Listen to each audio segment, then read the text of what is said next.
I start just quickly welcoming everybody who is here and who is watching this in the future.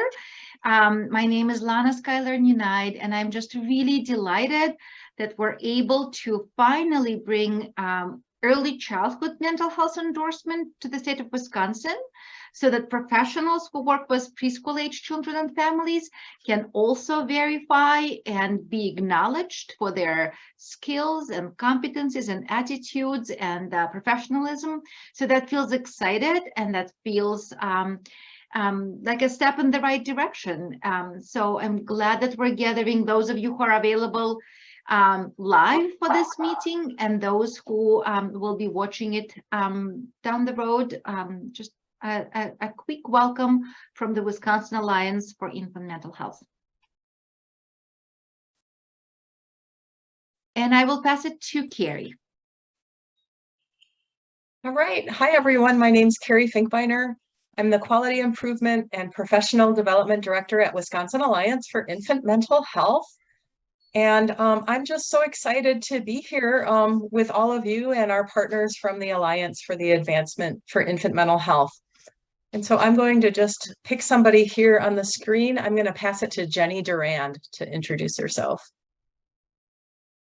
Hi, everyone. I am Jenny Durand, and I work for WI-AIMH. I am the Pyramid Model Code Director, and I'm just excited to hear more about the work and how we can integrate it across all the different things that are happening in our agency.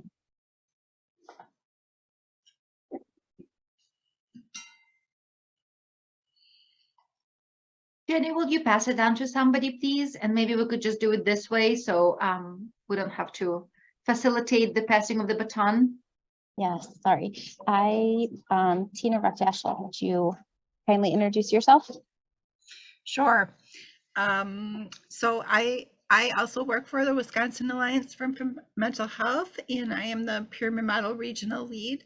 I'm currently infant endorsed, so looking forward to combining those two and kind of figuring out what that all means. And Tina Hogel, you're next on my screen. Hi, everybody. I'm Tina Hogel. I am the Outreach and Communications Manager for WI-AIMH. And I've also been the exam proctor for endorsement for the last 3 years, and we'll be turning that role over to Cassandra. But I really wanted to come today to listen and be informed about this so that I can help to craft the messages that we're sending out to folks. And I will send it over to, I have to scroll my thing here, Penny. Hi, everyone. Penny Chase, Supporting Families Together Association. I work with the Child Care Resource and Referral Agencies in Wisconsin and some of the Family Resource Centers as well. Super excited to be here today, and I'm going to hand it to Cassie.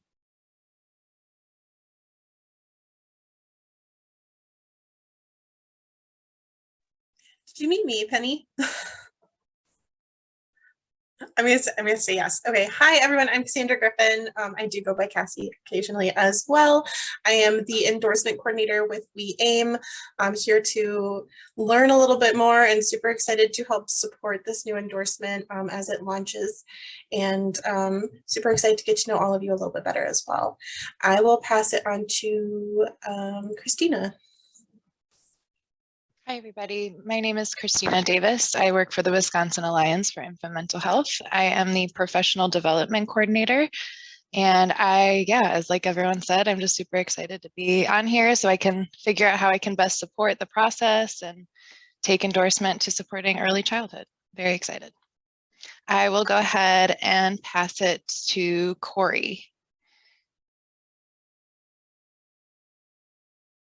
Hi, everyone. I'm Corey Robeck-Klein. I'm also a WI-AIMH staff member, the Infant and Early Childhood Mental Health Consultation Program Manager, working on my infant mental health endorsement. So excited to learn more about this as well. And I'm here with our newest team member, Kavya. So I'll let her introduce herself. Hi, I'm Kavya. I am the project manager for the same consultation program. So I'll be working closely with Corey and everyone else that's working on it. And we'll pass it to Jennifer.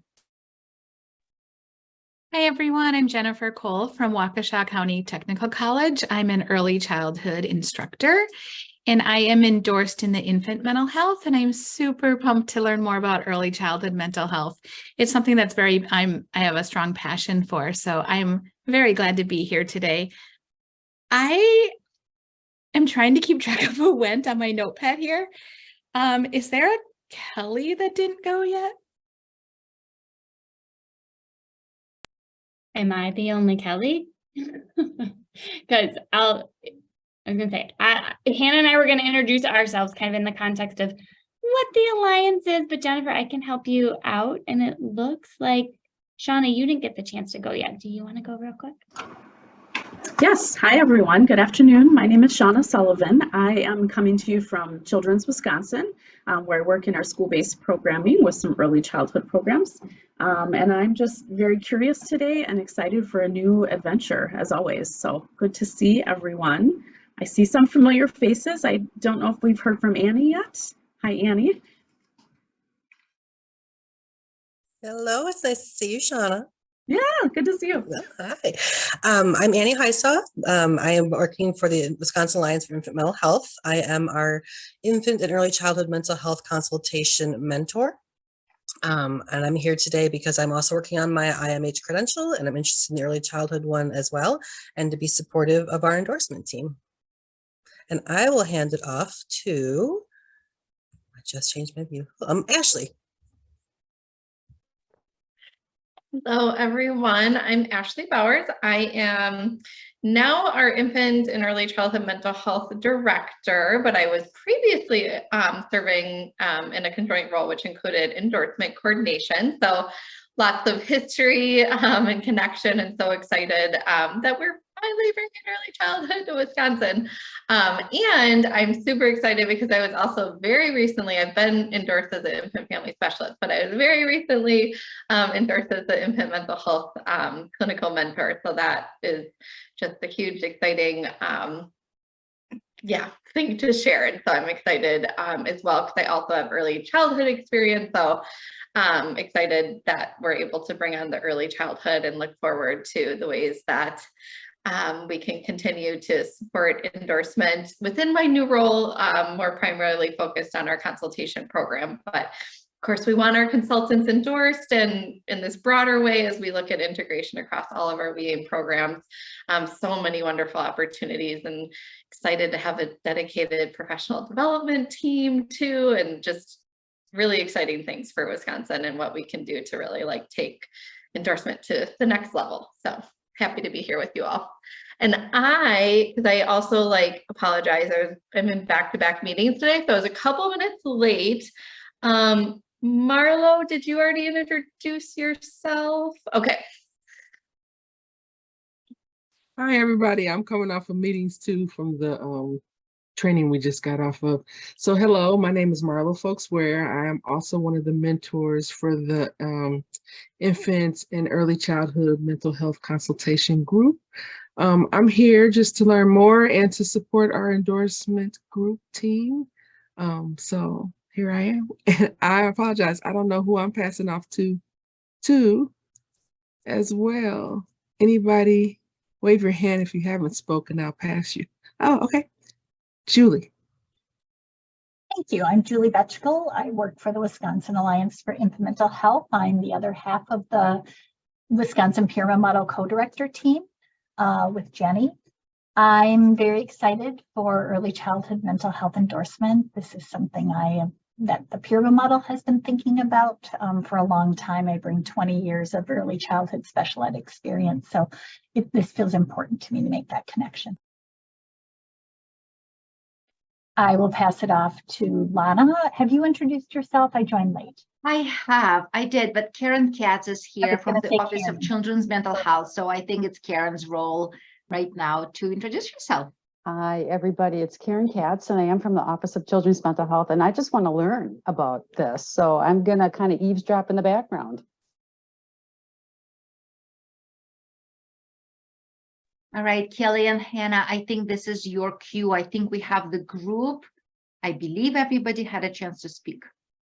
Perfect. Okay. Well, thank you guys so much for that. It really also, I mean, not only is it a nice touch point for you all to get to kind of see each other and see who's here, but I think for Hannah and I, it also helps to just kind of ground like what other strong faces and voices and things are here. And so we can kind of help, you know, just make sure that we touch on all the things that would be most helpful, as we know that we now have leadership cohort people and pyramid people and Wisconsin children people here and all of those things. So let's get right into it. I did tell kind of at the front end, my strength is not managing a chat and presenting at the same time. And this is also like just a really lovely group. So if there's anything that Hannah and I say, an acronym or a question anybody has, please feel free to just ask us right then. We really want this to be helpful to you guys. So please feel free to stop us, chime in, ask those questions, and kind of do that. Some of our goals for today is we'd like to, you know, kind of talk about who is the Alliance, why would you hear from the Alliance, kind of reiterate a little bit of that new communication plan that's kind of been laid out. We obviously are going to talk about early childhood mental health endorsement, kind of think about the different scopes of practice and what they all mean within early childhood endorsement, and then think about kind of next steps for Wisconsin and ways to kind of promote the rollout of early childhood. Okay, so Hannah and I are coming off of doing a kickoff for Missouri, kind of taking on their infant mental health endorsement. And so the way these first few slides go felt really important that we have the touch point with every AIM to kind of walk this through. So who is the Alliance? Because that is why Hannah and I get to join you from Zoom here in Michigan while you all are in Wisconsin. So the Alliance is the international organization that houses the endorsement credential. So we are the body that kind of oversees the rollout of infant mental health endorsement, the rollout of early childhood endorsement, and kind of ensures that reciprocity back and forth between all of the AIMs that use it. This is just, you know, kind of also mapping out for everybody, right? Like we now have 35 US AIMs, Ireland and Western Australia that have the competency guidelines and the endorsement license. And within that then, right, not every AIM, you have to start with infant mental health, but not every AIM has early childhood yet. So there's kind of that, we'll talk through a bit about that, like what kind of all of those numbers look like.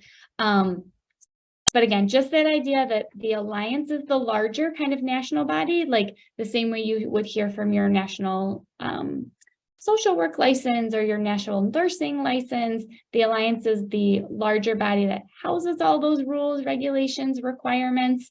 And then we've now started a way of messaging to endorsement applicants when there have been big systems changed kind of across the Alliance. So with that, now that you kind of have some grounding as to, you know, what the Alliance is, I'm Kelly. I'm from the Alliance. I work full-time for the Alliance, kind of wearing a quality assurance hat and really helping to ensure that there is reciprocity that happens between all of these states that we'll talk about in the map in just a second. And then part of what I also get to do is just kind of do these endorsement kickoffs and kind of help promote the endorsement, promote the rollout, and then support the actual hands on the ground rollout of endorsement in certain states. And I can't see you, but do you want to introduce yourself now? Yeah, I'm Hannah. I am the leadership cohort coordinator at the Alliance. So I help the leadership cohorts, whether that's IMH or ECMH, just those first people that are going to take on the endorsement process and go through it all for the license and to be able to endorse others in the state. I support those small cohort of brave folks who are doing that. I also support anyone who can't get endorsed in the state that they reside in, whether it's because endorsement isn't there or other reasons, but I, you know, throughout the year support everyone who is endorsed through the Alliance and remains in that system. I always say, like, as you hear me talk today, right now I'm endorsed and do infant mental health in the context of my work at the Alliance, but for a long time, I was a home visitor, both in mental health consultation and in clinical home visiting. So sometimes I speak from that lens, and that might be something that you notice. I try to bring both experiences and kind of my roots in this work wherever I go. Thank you for always reminding me how important that part is, Hannah, because I did also want to say, so Hannah and I are both, like as we look here at the map now, right? Endorsement was created in Michigan. So Hannah and I come to you from a lens of our role is at the Alliance to support everything, but we are also members of Michigan's association. And so we are endorsed professionals who kind of have that second relationship with our home AIM or our Michigan kind of association. So this is our map, and this, when we were in Missouri, it kind of felt just so lovely to share it because people who hadn't seen the map in a while, Missouri started their endorsement journey like 10 years ago. And so it had been 10 years since they had seen the map. And when we pulled it up, they were like, oh my gosh, it's so green. And so all of the states are states who have an AIM who is a member of the Alliance and who has purchased the competency guidelines and the endorsement license. Our blue states and countries are the ones that we consider in discovery. So those are the places that are doing all the hard work of pulling together an AIM, starting to get everything going, finding the funding to do all of the things that they'd like to do, but just kind of aren't quite there yet. The amazing part of all of these states being green is the carry out of the reciprocity. So if Hannah and I had the opportunity to move from Michigan to maybe Washington or Alaska, or maybe even to Australia, our endorsement would carry with us the same way it happens kind of here in Michigan. So there is direct reciprocity for professionals, which also means, right, the way we earned endorsement in Michigan is going to be the same way folks in Wisconsin earn endorsement. But the other flip to that map as well is that as we have started to grow and we are over 5,000 strong for endorsed professionals, families have really started to seek out that credential. And if they live along state borders or maybe families make a move, they can look up to the registry and the AIM that they're in now and find someone who carries that same credential and then hopefully have a very similar experience or way of being, because that provider has also kind of gone through the credentialing system and gone through endorsement and carries that same knowledge, expertise, and kind of way of being. So to kind of just pull all of that back together and put it in the big picture. So again, the Alliance is the larger organization. Wisconsin is your home AIM where you get like your direct personal hug from. The icon or the logo on the left is kind of the new one that the Alliance is using as we message some of those larger policy changes, requirement changes, any kind of documentation that we're hoping that all AIMs use in the same way. You'll see that logo on the left, which is just the map with kind of our ECMH credential on there. And then Wisconsin would be your, like the home logo that you're going to see all the time. So when the Alliance messages something big, we will always route people back to their home AIM. And then there will also be things that Wisconsin will message out that, they might reference. This is in conjunction with something that's changed kind of on the Alliance level. This is kind of the fun part where we get to talk numbers and things like that. So like I mentioned, we are over 5,000 strong. I think we're actually close to 6,000 now, we take the numbers at the end of every year of endorsed professionals across the Alliance. Within that, this is the most up-to-date number for early childhood, which I'm pretty sure we're even closer now to over 300, pushing 400, just because we've had a lot of early childhood additions to the license with AIMS in the last few years. The snapshot of the pie is pretty similar to what we also see across the scope of infant mental health, that a majority of endorsed professionals kind of have the scope of practice of IFA, with the second largest scope being family specialist, then moving more into mental health specialist and mentor.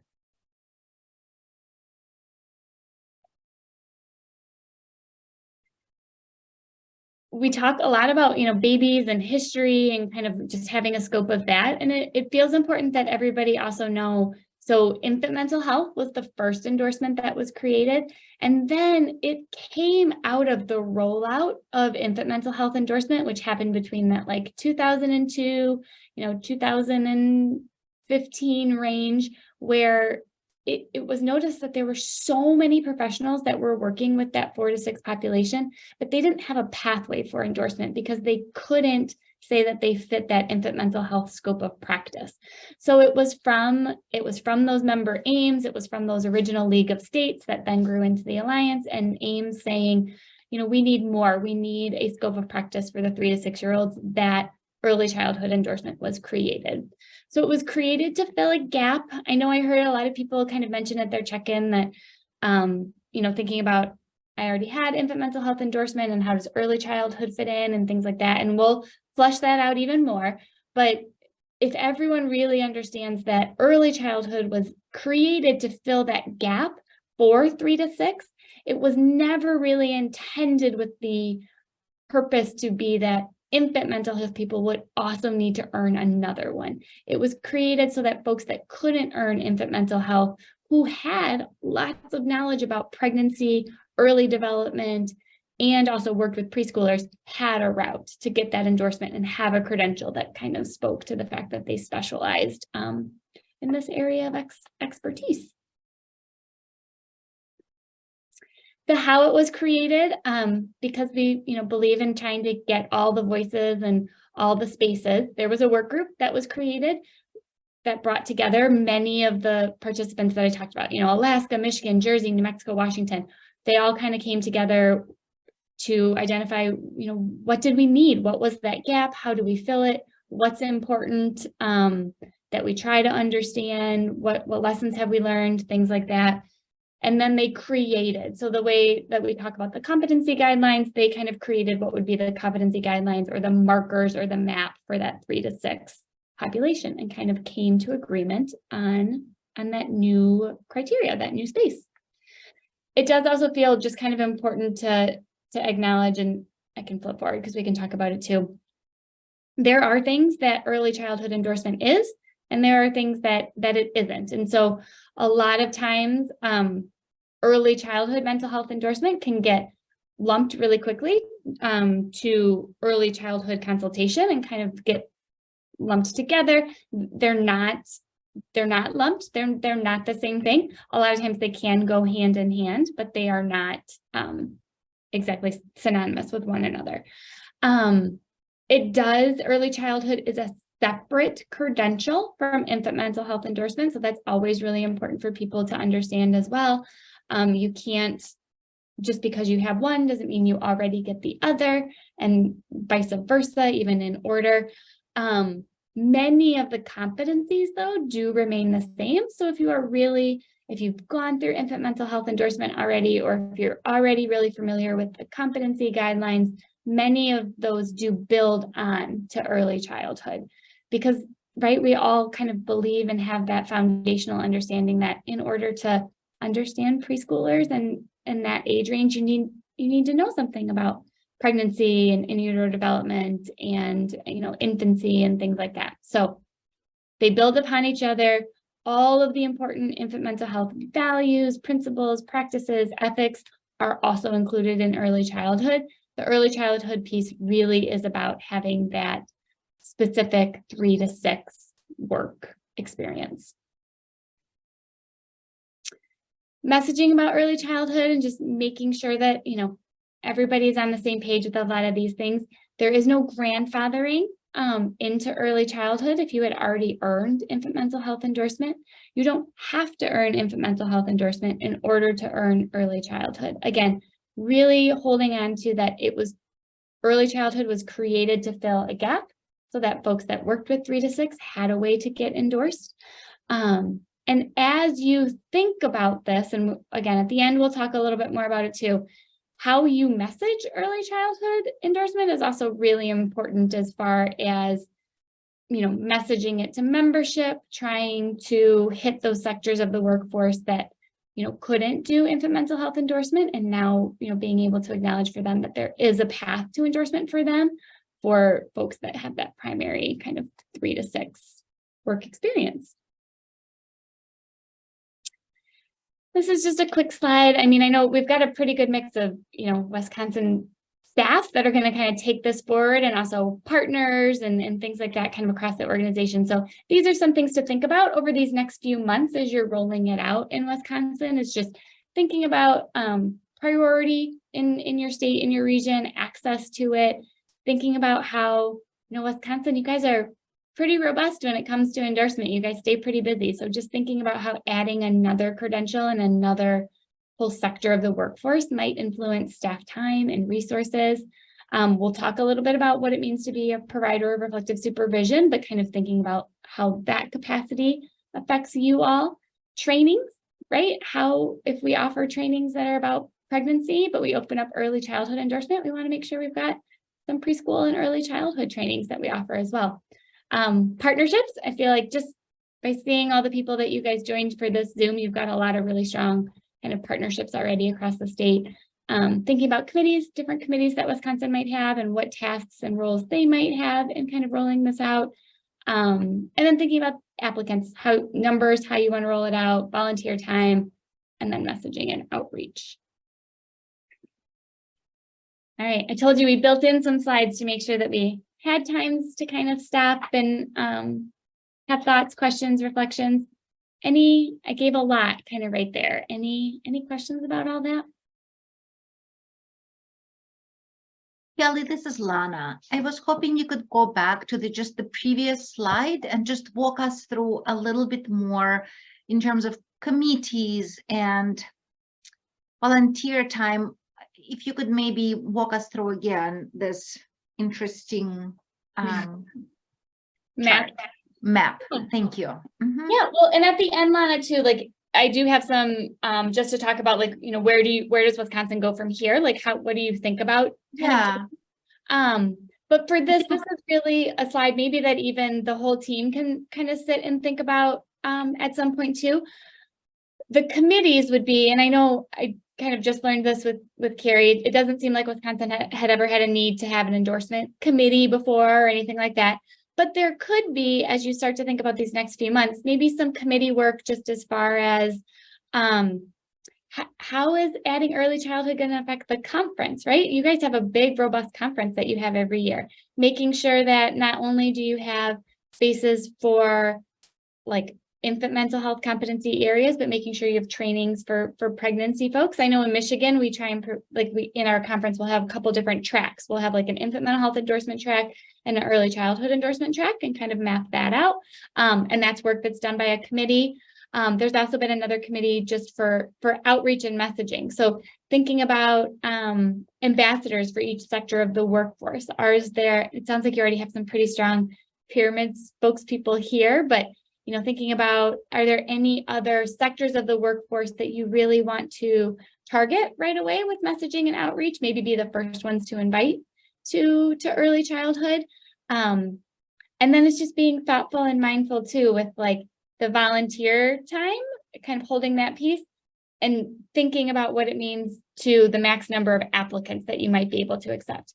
It's up to Wisconsin how you'd like to roll out early childhood, if you want to open it up to everyone right away, if you want to roll it out in cohorts or in certain sectors, but you'd want to make sure that all the capacity that you've built up for infant mental health rollout, you kind of have and be ready for early childhood. And if you are going to roll it out in cohorts, then maybe you don't have to ensure that you have 20 reviewers ready to go kind of right away.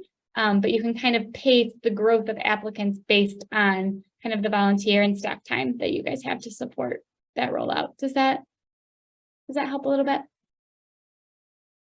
I think so. Yes, I think that was exactly where I was maybe stuck a little bit. The committees felt a little foreign to me, and I wasn't sure how this is going to be relevant to our context. So thank you for clarifying. And I'm definitely curious to see what other members of this gathering think.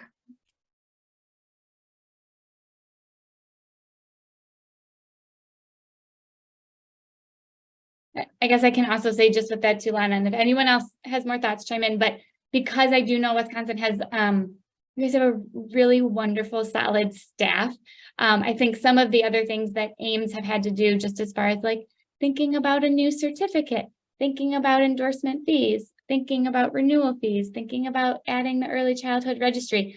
Sometimes that falls on committee work for certain AIMHs if they don't have a large staff, but for you all, those might be things that staff can think about.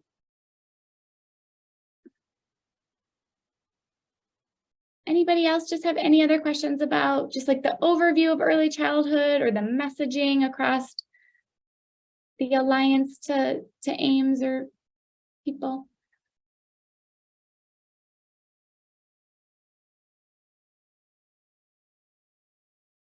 All right, then we'll keep going. Hannah, I'm gonna kind of kick it to you for the next section. All right, so I just kind of want to name too, like some of this might be things that you feel like you already know, or might feel like things that you've gone over, but at any point in kind of a new launch, it's always nice to like reground in those fundamentals or reground in how you want to be talking about endorsement, how you want to be carrying it out, how you want it to feel for your applicants. So just naming to like revisiting kind of those fundamentals or foundations of endorsement can be really helpful as well and bring up new questions. So, I mean, I'm sure many of you know, but endorsement is meant to be a reflective journey. It is not a credential that says you have to have this specific pregnancy training, this specific developmental training. You know, it is a credential that tries to also acknowledge that people have various paths. We all have different places of getting to the place where we feel like we can work with infant and early childhood families and babies and toddlers and preschoolers. And so I actually just had a presentation earlier today and everyone was kind of like, all right, well, what pregnancy training do I need? And it's like, whatever you found. Of course, we want to have core values and core knowledge, but what's really nice about being able to also hold different points of knowledge is that we can be a large community that knows about a lot of different things. I feel that because you can kind of have your own journey through endorsement, we become a field that has even more knowledge than any singular individual could have or try to get over their professional career. And we can lean on each other and create community in that. So just kind of, again, highlighting it's meant to be a reflective journey. As many places as we can, we want to infuse those infant and early childhood mental health values in this credential process. Why did I earn endorsement? So as I was saying before, I'm someone who earned endorsement and continues to maintain endorsement. So when I first heard this question, I think I went back to my original feeling and what I felt in home base was that this is a really, really parent and caregiver and child relationships are extremely intimate, evocative, important, influential. They are just so special and private and important that it really matters to me that I'm really, really good at my job. And any way that I can have a bit of a tool to help me both look at what I've done and also assess how I want to keep growing no matter where I'm at in the field is truly important. I found myself in the positions of going into people's homes, observing this extremely intimate and private relationship, and even at times being allowed to say something about it, you know, as tactfully as I could, as gently as I could, but ultimately being invited in. So for me, it's just really important to be really, really good at this work. It also takes a lot of work to be good at it. I did have to get a tremendous amount of training, a lot of reflective supervision to be able to offer services in the quality that I wanted to and I continue to. So, you know, now I look at the slide though, and it's like, that's why I earned endorsement and I also maintain it. As time has gone on, as much as I like to think I'm also great and I care and I'm always making myself better, I have noticed sometimes I don't attend certain trainings anymore, or it's been a while since I've taken a pregnancy training. And so it does kind of also show me ways I need to keep growing and keep checking in. And I need that push on occasion as well. So I think it can be something that, again, acknowledges all the hard work that you have done and also keep pushing you to keep maintaining that. So I earned endorsement, I continue to earn endorsement, but ultimately it's for the families and to make sure that I'm offering the highest quality I can, and that takes a bit of work on my end. Here's a couple of things that other people have said about endorsement. And I know you have, you know, this is again, like you have your own community. I'm sure you've heard things, but we just wanted to make sure that we share some of the sentiments about endorsement that we've gotten. It's a great way to illustrate your expertise in the field. This is work that you have done and are doing and is good work. Babies have a small voice in this world and they need advocates who can speak loudly for them.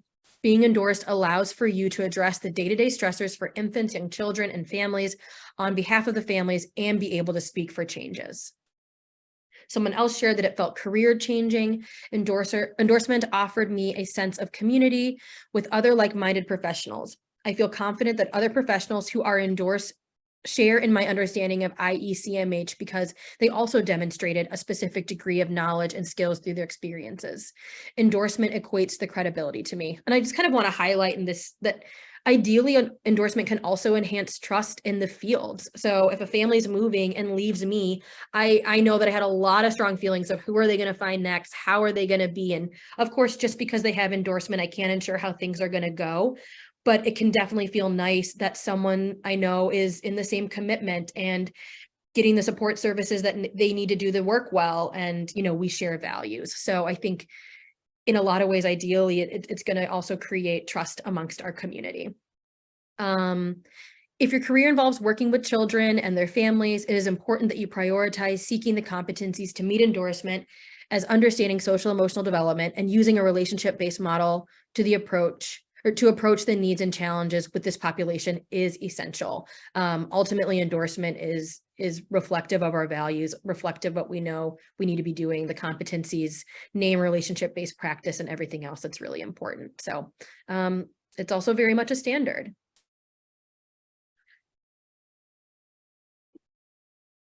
Okay.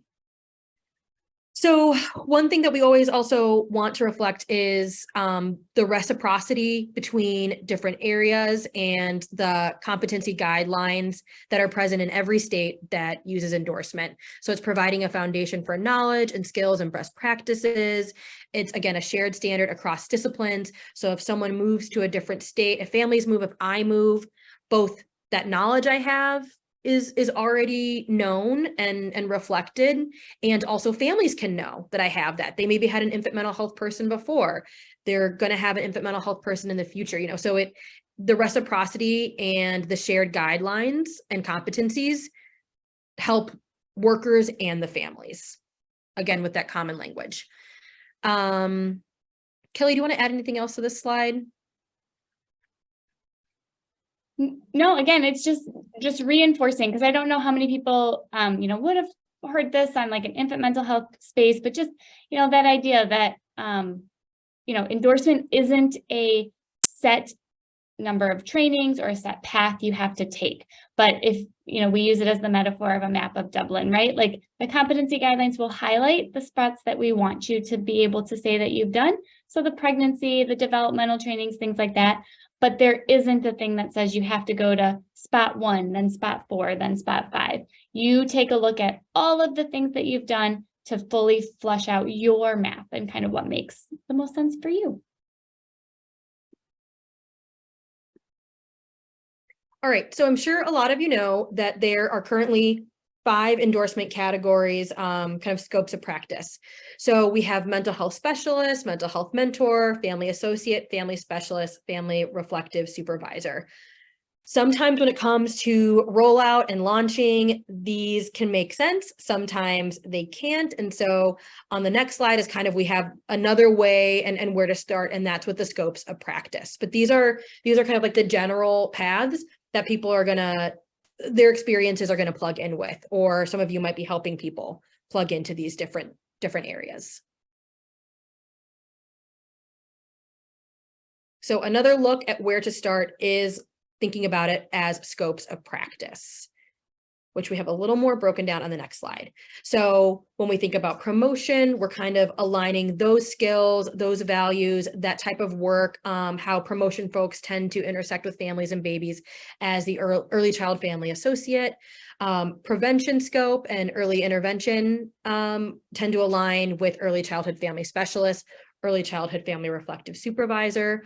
Our clinical intervention treatment scope tends to align with early childhood mental health specialist.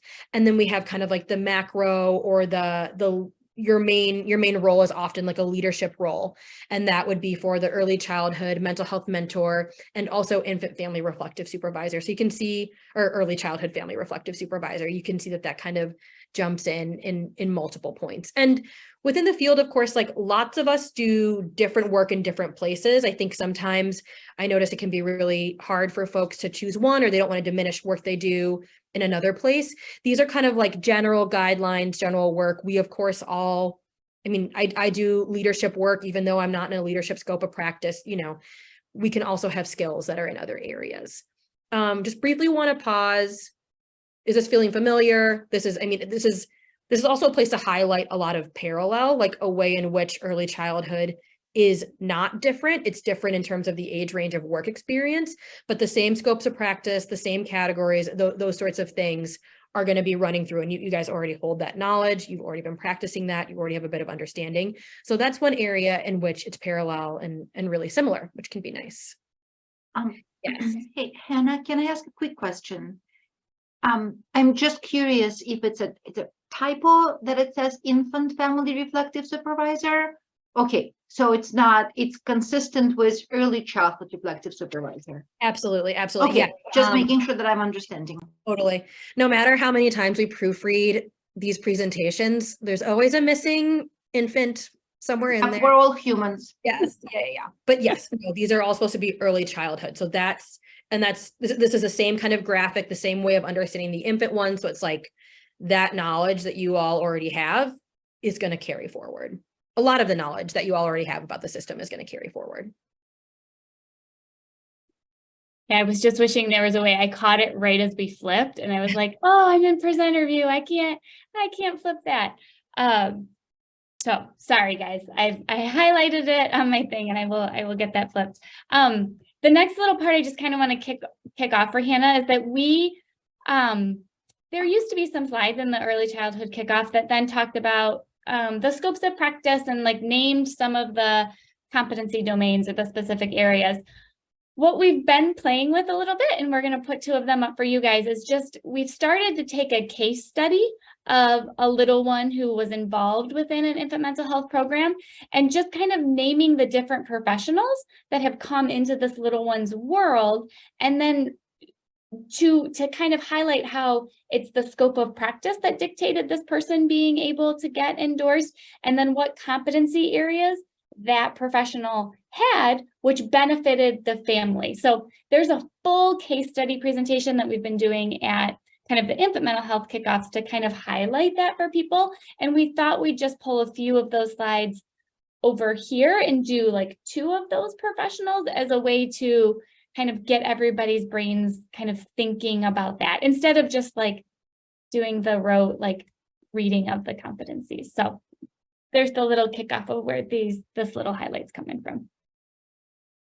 And one thing to also keep in mind is like, what if all the people, since endorsement is multidisciplinary, it's all sorts of professions who are holding the needs of young children in mind, whether that's a lawyer, a teacher, a director, me, administrator, whoever it's, and what if along a family's journey or within all the systems that a family interacts with, all those people were endorsed or knew the competencies, and babies and young children had teams and systems of people in their life kind of sharing values versus silos and us popping in when we can to share the baby perspective or the young child perspective. Just so something else to kind of that I like to keep in mind is like, yeah, what if it would be so cool to know if a family was at the hospital with someone who knew infant mental health and was endorsed, and then they referred to me, and there was already this kind of thread, there was already this string, already someone who is relationship based in this foundation. So, okay, I'm going to go ahead and read this scenario. So Bailey, a 4-year-old, was referred to an agency for identified developmental delays. Susan, an early intervention provider, started making weekly visits to support Bailey's development. Susan would sit with both Bailey's parents, with both Bailey's parents and observe all Bailey's strengths and areas of growth since last week. Susan would support the parents' understanding of Bailey's development and support them in activities that would support gains for Bailey. Being able to support the family with developmental guidance was very helpful, as neither Stacy or Ed had a lot of family support, and with this being their first baby, their developmental knowledge was limited.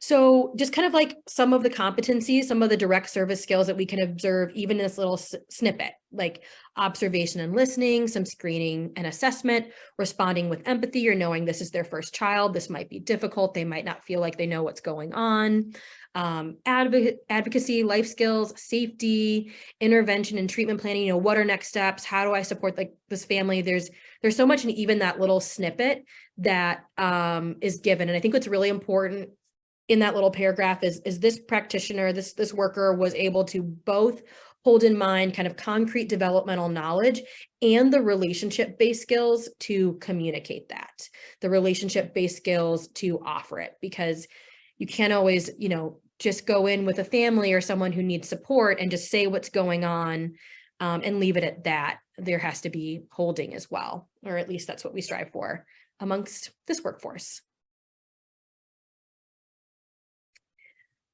Okay, so reflective supervision providers. Susan at times felt helpless and confused. I think because we pulled this, Susan is the,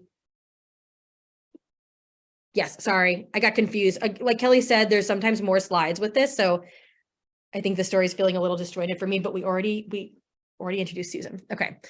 Susan at times felt helpless and confused about how to support this family. At times, it would feel like the family was taking many steps forward and then quickly fall back into some of the same patterns. Susan had been with her agencies for multiple years and had longstanding RSC with Barb. Barb had been trained in RSC and had been providing RSC to her team for years. Barb helped her team explore the parallel process, support reflection, and create a space to hold all the feelings that were being evoked by Susan while working with this family. So here we have another layer of an endorsed professional within the context of this little child, Bailey.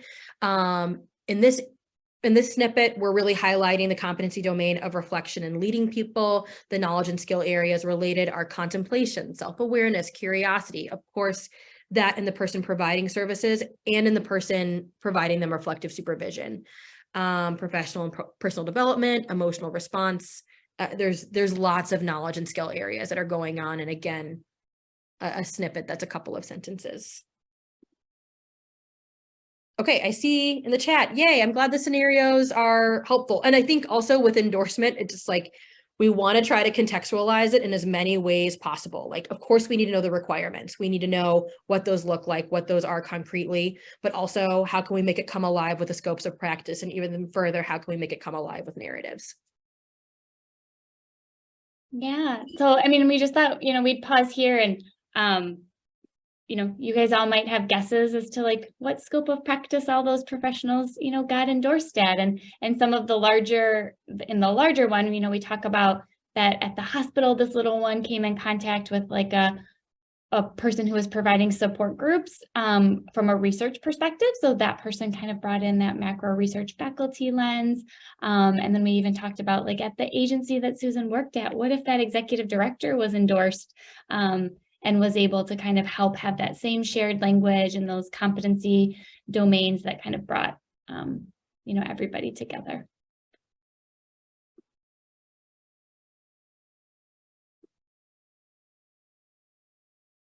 Any other like, you know, questions or thoughts? We also, like in Missouri, they had some wonderful thoughts of like, you know, who else might be a part of it? And I'm just thinking like with our pyramid friends here, like, maybe this family got connected to like a pyramid provider and like they were also a part of this, or like the Head Start teacher or the daycare, or we even talked about the bus driver, like when Bailey goes to school. Like there's just so many people that could carry this way of being, and it would be just a benefit to the family on all levels.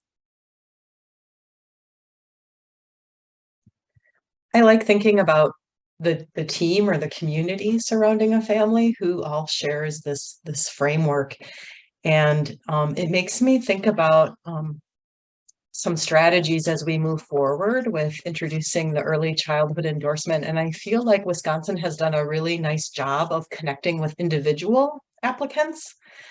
But I would love to perhaps even think together with the Alliance around how to really focus on supervisors and maybe managers who are supporting a team, and not only presenting endorsement as a goal for the team, but really the framework, the infant mental health competency framework as a framework to really guide their ongoing professional development, right? So as they're thinking together as a team in terms of where are our strengths and where are our gaps and needs as we move forward. And I would love to see that switch a little bit sort of in our thinking in Wisconsin, right? Because I think for many years it's been this goal of getting endorsement, but without maybe I think we could do better at really integrating that framework better as a tool for really thinking about how do I effectively work with babies and young children using an infant mental health framework. So I love this idea, and I think we can take it and run with it a little bit more here in Wisconsin.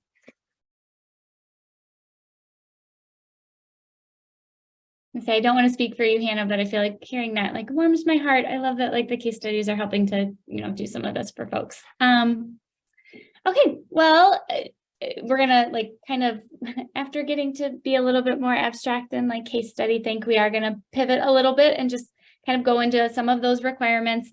I do want to kind of give the foreshadowing. We do have the grids, right, that map out the different work, education, reflective supervision, training requirements. We're not going to spend lengthy amounts of time at each one of those grids because you guys have those and you've been doing those requirements quite nicely for infant mental health for a long time. And again, the age range is the biggest thing that changes, but we will do those to maybe highlight some of the major changes, right, that have come to endorsement since you guys kicked off infant mental health a few years ago. But quick picture, these are all still the same requirements, knowing that the little asterisks right here for reflective supervision and leadership, those are required of just certain categories, the same way they are for infant mental health endorsement. But it is the combination of all of these things that help to bring you to that baseline or meeting those requirements for endorsement. We leave this slide up here because this is also a very sticky point for folks kind of just within infant mental health endorsement. Really same kind of scenario for fleshing out ECFS work and ECMHS work.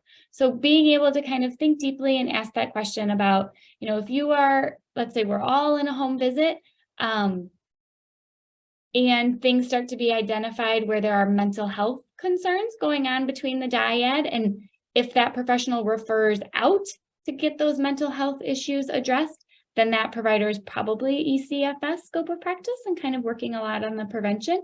If the provider that's in the home starts to notice some of those, mental health issues, either some perinatal mood disorders kinds of things, or, any other kinds of things, and they're doing the work, then that tends to be a little bit more of the ECMHS scope of practice. So really those therapies and practices that are talking about related to trauma, separation, attachment, developmental behaviors, and things like that are affected by those. Okay, and this feels like another big slide. While there's only 3 bullets, there are kind of lots of questions that can come up from this part. So please speak up if we want to flush anything out.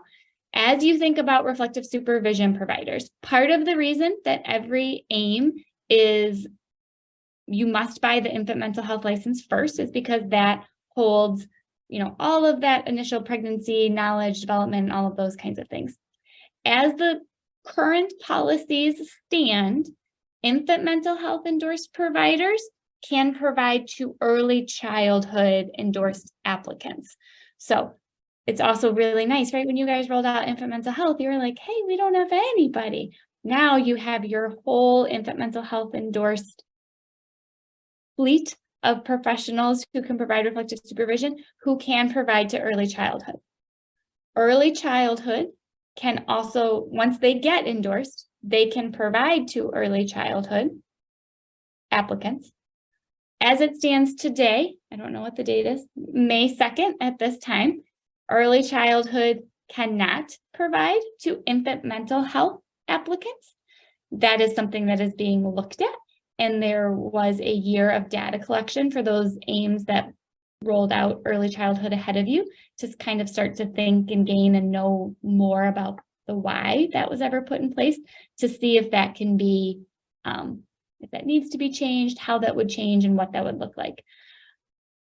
But as Wisconsin is to roll things out as of today, this is how it would go, that infant mental health can provide to early childhood can provide to early childhood cannot provide to infant mental health.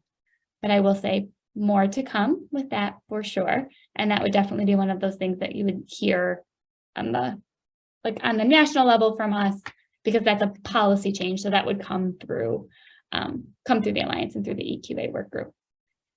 Any questions about that? I know that because sometimes that will help to flesh out, as people have thought about, if you have infant mental health endorsement and you think about maybe adding early childhood, sometimes who you provide reflective supervision to might also be a question that applicants ask themselves as they kind of flesh out, if you do both the 0 to 6 work, kind of which endorsement, first makes sense for that individual.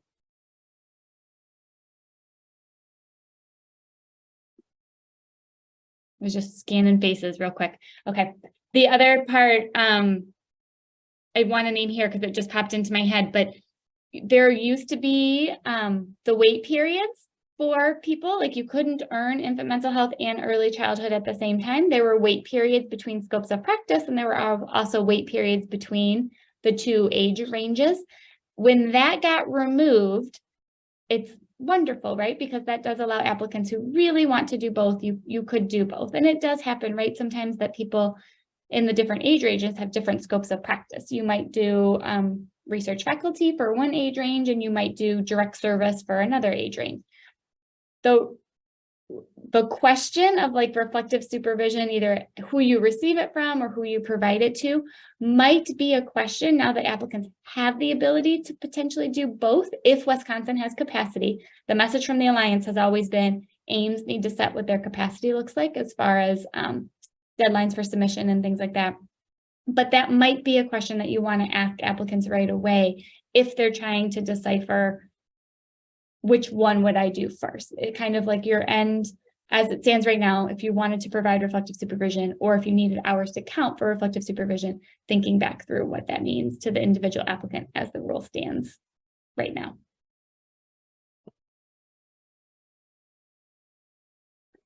All right, I'm going to give the quick caveat as well that I'm going to flip this, and this is going to show those grids that sometimes can be headache producing. So please don't try and feel like you have to hold on to all of these details or all the requirements. You guys will have the slides, and you also know a majority of the requirements already.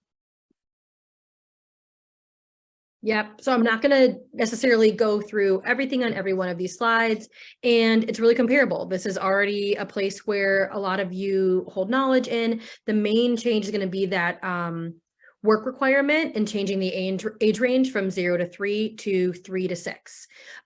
So for research faculty, it's going to look really similar. You're going to have a leadership section and a minimum of 30 hours of training. Same kind of references. It's really similar. We're just changing the focus from 0 to 3 to 3 to 6. And this is a scope of practice where, again, reflective supervision is not required. For the early childhood mental health mentor clinical, reflective supervision is required. Same number of hours, same kind of idea that at least half of them have to be about your provision of reflective supervision. You'll see here that the time frame is removed. I think that's an announcement that the announcement's already gone out, and so I think everybody knows. But there used to be a caveat about time frame that these 50 hours had to be acquired within a 1 to 2 year time frame. So that's not there. You can have 6 months from 5 years ago, the rest from right now, a different variation that has now been removed on all these lovely grids. One kind of fun part about the grids. Again, it's the same thing about the main change in the work requirement is the 3 to 6 age range. For early childhood mental health policy, this is another one where reflective supervision is recommended but not required. So you don't see anything in that category. There's also a leadership tab, references, the minimum of 30 hours. This one is pretty similar to the other two, and mainly it's really similar to the infant mental health requirements. For early childhood family associate, I just want to highlight too that some of these scopes of practice don't necessarily require a transcript or an educational degree or background. So for some folks, maybe they got into this field in a different way through a work experience or something else. It wasn't what they studied. That's okay. There's lots of different ways to enter into the field of infant and early childhood mental health. And there's lots of different ways to meet the competencies. Some meet it through their educational experiences, some meet that through something else. So I just kind of want to highlight that some of these have changed as well as it relates to the educational requirement. So this can be a CDA, it can be 2 years early childhood work, that 3 to 6 early childhood work paid experiences, or any academic degree. Reflective supervision is recommended, not required. You know, it really parallels the infant mental health one. So early childhood family specialist, no degree is required here. There's a minimum of the 2 years work experience with 3 to 6 year olds. There is a reflective supervision requirement. And again, you'll see that the time frame is removed, which is really exciting. For the early childhood family reflective supervisor.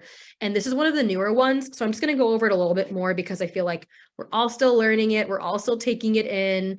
Also want to highlight, all these things are available to you, and in the easy application system, all these things are at the top of every tab. So we just try to have this language everywhere it needs to be, so that kind of wherever you are, you're going to find those guidelines.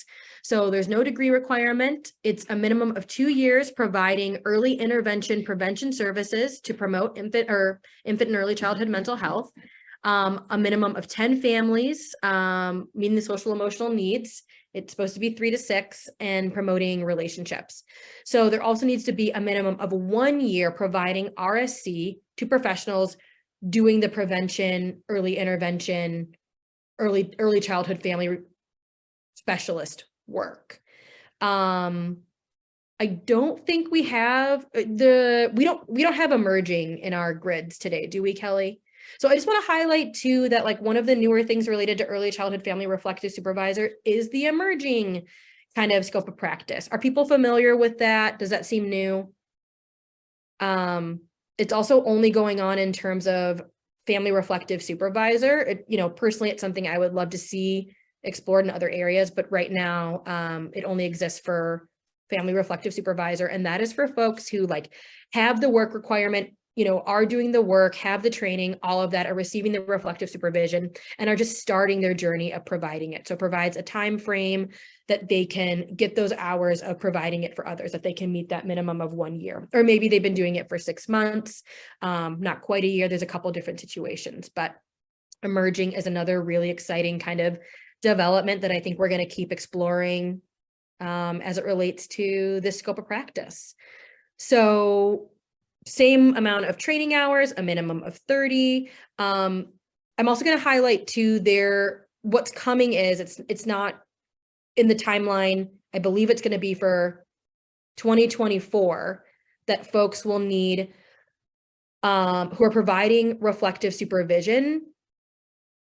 There is a minimum of 15 hours provision of reflective supervision and consultation training, like in their application. We're asking that that's on it and demonstrated. Actually, I'm sorry. I'm saying this wrong. I was talking about renewal. I saw acronyms and went on to a different boat. And so I'm going to say bye to that. And for this scope of practice, someone going for early childhood family reflective supervisor needs a minimum of 15 hours, a provision of reflective supervision, a minimum of 3 hours in DEI in their training section. And so that's an addition as well. There are other reflective supervision and DEI requirements for renewal that are coming later. And I'm sorry I brought like another element of endorsement and adding kind of confusion to the mix. Again, a minimum of 24 hours while providing services to 3 to 6 year olds and their families. A minimum of 12 of those hours need to be about the RSC that this person is providing to others. And then here there is a minimum of 1 year demonstration of leadership experience in a leadership tab. All right, leaving that slide behind. Then early childhood mental health specialist, again, all the requirements are kind of going to look the same as infant mental health, just changing that age range to 3 to 6 year olds. There's a reflective supervision requirement. There's not a leadership requirement, minimum of 30 training hours. Everything's the same there.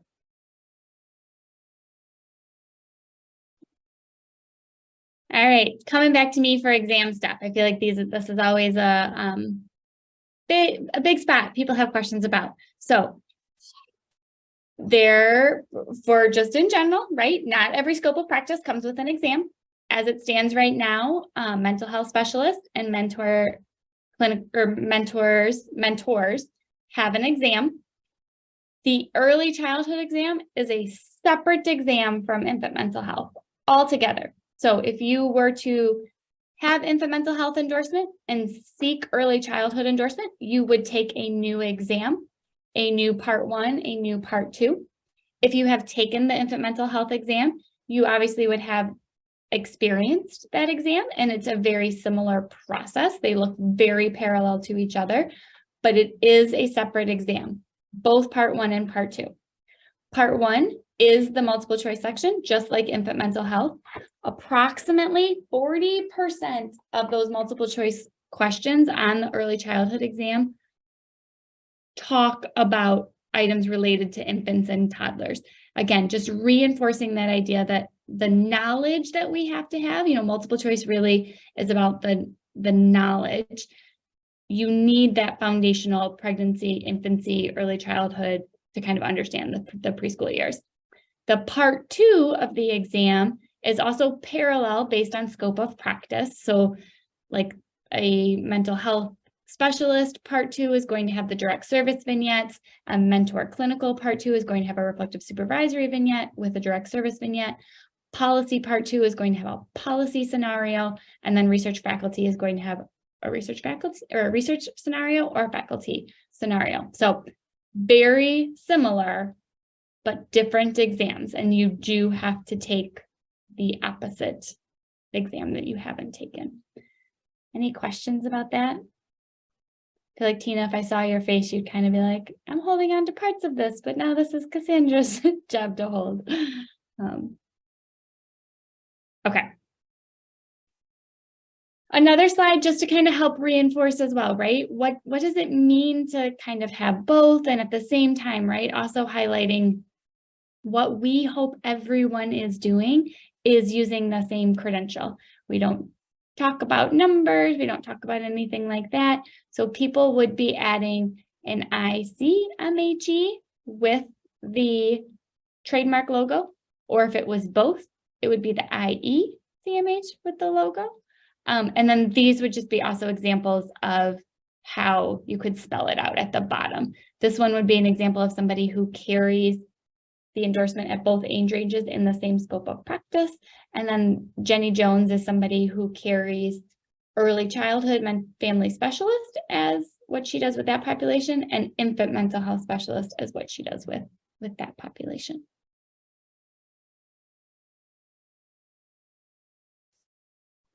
Okay, these are just a couple quick kind of overall implementation slides so that everybody on this call kind of has a feel of where things are at in the process. So the same way infant mental health is kicked off, there is an identified leadership cohort that is going to go through the process first to kind of have that feel of what it means to build an early childhood application, kind of go through all of that. At the same time, we, the Alliance, will provide implementation TA to Wisconsin to kind of help get it up and going. Think about the rollout, think about adding it to EASY, kind of what that means. Your leadership cohort will be going through the Alliance instance of EASY, getting applicant TA. They will submit their applications the same way Wisconsin endorsees will submit to Wisconsin's instance of EASY as they're going. They will receive, those that are going to sit for the exam will sit for the exam. They'll get their exam results. We as the Alliance will help to support Wisconsin in your advising and reviewing process, if you should still be choosing to use advisors, or just also to support your reviewers. Those folks that are already infant mental health trained application reviewers, if they can attest to having early childhood experience, and we'll go through this with them. There's a spot in EASY in their profile that they can attest to having that work experience. Then they can also review your early childhood applications and kind of help be a solid foundation for that as that gets up and going. Again, you will get a little bit more implementation TA. The step 9, that purple box right there, we, the Alliance, have paused exam reviewer training currently because the exam is being looked at from so many domains. So as Wisconsin got to the point where you might be offering an early childhood exam, I, as the point person for coordinating courtesy reviews, will fully help to support Wisconsin in getting that up and going as you get there. My hope would be, as we kind of think about a timeline, Wisconsin wouldn't be in the place to roll out, once till the leadership cohort goes through until January. Typically, it takes about a year before you guys would have people that would be ready to sit for the exam again. So my hope would be that we'd have a really solid exam reviewer training plan to be ready to roll out to everybody by that time. But I will do everything I can to make sure you have as much capacity to offer those as we can. And then, like I mentioned, while this is all going on, we will be kind of doing all the things to be able to check the box in EASY where your early childhood categories will show up and applicants can pick those. I saw the chat, so I thought I'd check it, but it looks like it's not me. So any questions about timeline or anything like that? It's a very kind of supported process. And again, even on like the holders calls, the Wisconsin staff that kind of join those, there might be times where, we focus and kind of help provide some support around early childhood at those calls too. I wanted to add just like 1 or 2 slides in here is like, we are learning so much about that perceptions of endorsement survey that went out.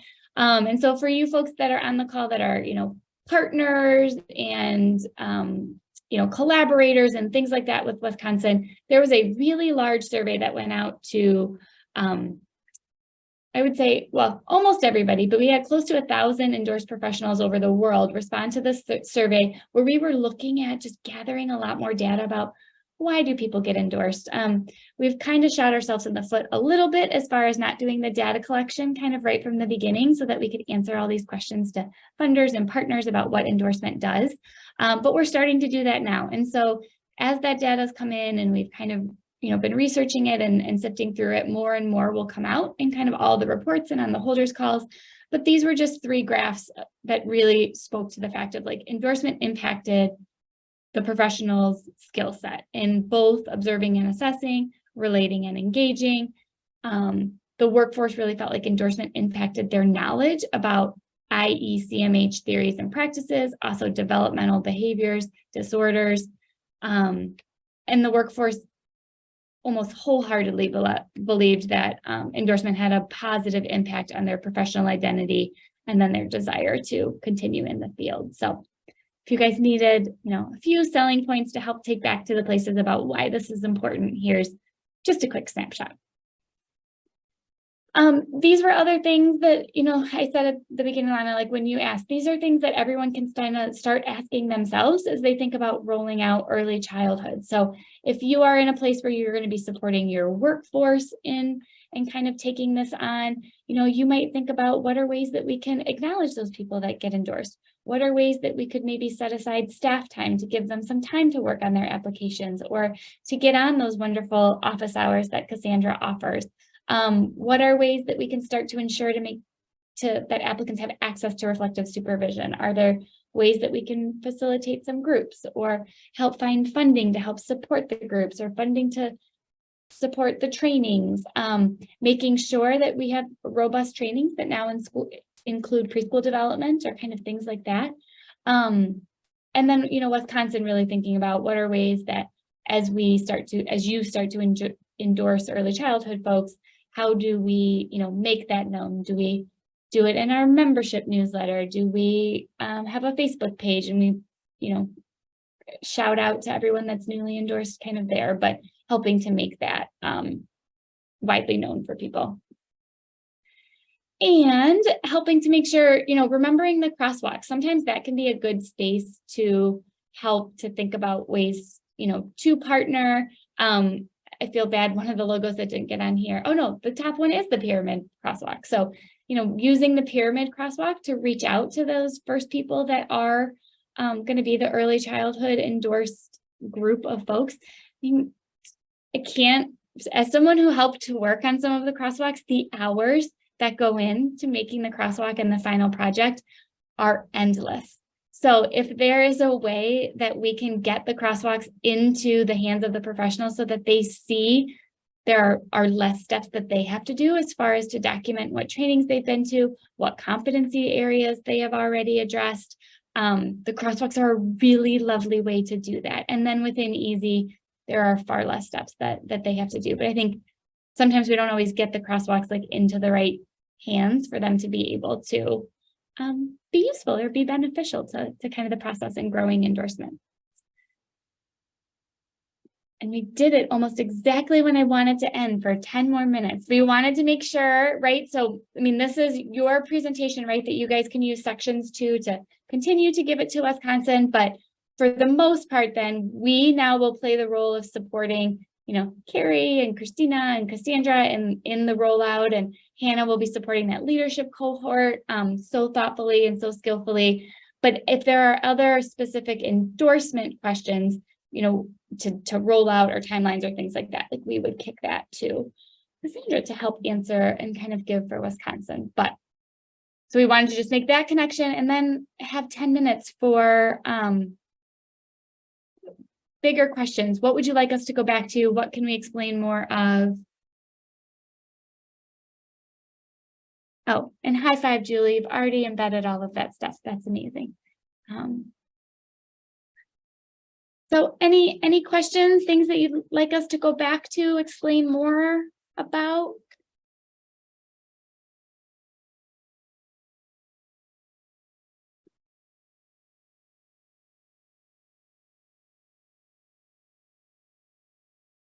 Kelly, perhaps you could, Hannah, narrate a little bit about what successes other states have faced. What's the pace of getting people to get endorsed, and also what barriers, what are the stumbling blocks, so we could learn a little bit more and be proactive in trying to avoid some pitfalls. So if you have stories or common things that again work well to promote and support and make it more desirable, more coveted credential versus some pitfalls, that would be very helpful for us, I think. Kelly, do you want to jump in or should I start?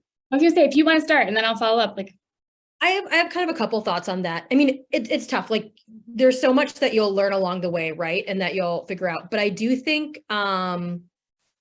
future planning, even though the leadership cohort is not done yet, is really, really great. Like checking in on partnerships, checking it, like closing loops, checking in on people that were interested, but maybe it didn't work because of the work requirement or the age range. So, and it can be kind of hard to tell people like it's coming, it's not yet, but it is close now. And it's really great to just check in on relationships so that when the leadership cohort is done, you have a little bit of a plan. You maybe have people that want to be part of a next cohort, or maybe there's an early educational center that's excited about getting their people endorsed. Just you can start working on things now in terms of partnerships. Something else that I'm thinking about is I love 0 to 3, but that can feel really intangible for a lot of folks. One cool thing about early childhood is people do have 4-year-olds that come to mind. People can think about preschoolers. People can think about when their children were in preschool, or their niece or nephew, or especially with like kind of behavioral concerns right now, expulsion. I mean, in so many ways when it comes to either like centers, stakeholders, like I think a lot of folks are hearing about challenges that this age range is going through continuously. And so I think there's some leaning into that as well for getting people involved. People struggle to envision the mental health of a 0 to 3-year-old. People have a little bit of an easier time in a 3 to 6-year-old. Or people can think about first graders that are struggling and like, yeah, we do need to start getting to them earlier. So even people that might have not seemed, partnerships that might have not seemed enthusiastic, I think it's important to like circle back with this new age range. Not that I want to bypass or not count 0 to 3-year-olds, but it's all, it's all a means to an end, right? It's all organizing. And so I do think making it really clear and known that there's this other age range going on, it can just light some different bulbs that I think are hard to light and make sense and connect with when it comes to 0 to 3, which we of course get, but other folks don't always get. And I just think it's so many behaviors in preschool and things, they're just getting so much attention right now. So people might be thinking about it, and then we can kind of come and be like, hey, this is actually something we know about and we've already been working on, and people already have expertise in, and we're kind of ready to go. I think there's some other things I was thinking alongside that, but I forgot them. So I'll pass it to Kelly and circle back if I can remember, but just some food for thought. Yeah, no, I mean, I love both of those, Hannah. And then I was just thinking, even as you were saying that last part, I've seen a really interesting pairing with using that preschool expulsion, that larger paper that the Alliance did in partnership with all of the AIMHs, and kind of piggybacking, like whoever you sent that out to, like also inviting, like now we have a credential for maybe folks that are kind of working or anything like that. And then also just highlighting the role that, because you guys have such a robust staff at Wisconsin, right? And like people to support the applicants and the reviewer process, your leadership cohort will really be lovely ambassadors to their sector of the workforce, and helping them be, you know, that promoter of like why I got endorsed and why it was important, and kind of bringing that next round of people in. You know, one of the other things we really learned from that perception of endorsement, one of the number one factors that people said of why they finished seeking endorsement was because they knew somebody else who was endorsed. So if that's kind of one of the biggest lessons learned that Wisconsin wants to like hold on to as well, is that like it's I mean, you guys know it's relationship. And if you're in relationship with someone who is endorsed already or who is going to go through the process, that really helps to kind of keep that domino tipping of like that person that knows the next person, that knows the next person, that knows the next person. So those were just two things that I was thinking about. It's like, although we know 0 to 6 is a whole community and we share values, we exchange knowledge, it's all needed. Like we know it's not actually that separate. What this kind of adds to the picture can be a bit of a tipping point or a changing point for other folks who just don't fully kind of like understand how expansive our community is and all the work that we're doing and who we're serving. So it adds a little something different that might impact buy-in for folks who aren't already brought in.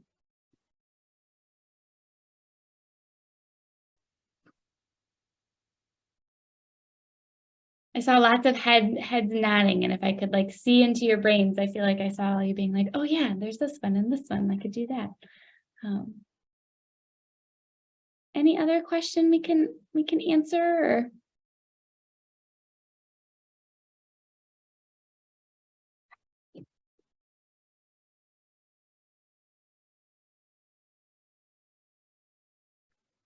All right, well, I can definitely say there will be lots more to come from all of your wonderful staff as they kind of get some of those nitty-gritty questions answered as far as the actual opening day and categories and renewals and kind of all of those things. And to that, for those of the staff that I just kicked it to, please know that Hannah and I are here for every one of those questions as they like come up and we start thinking about them together.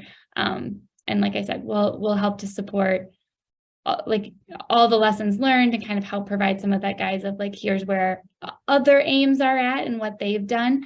And I think the more we also share that too, right? Like we hope that Wisconsin learning what other AIMHs have done has also helped to ensure that like there'll be a pretty similar pattern, right? And like if there's an applicant who got infant mental health in one state and then they moved to Wisconsin and they want to earn early child with you, it would be a pretty similar experience, similar path.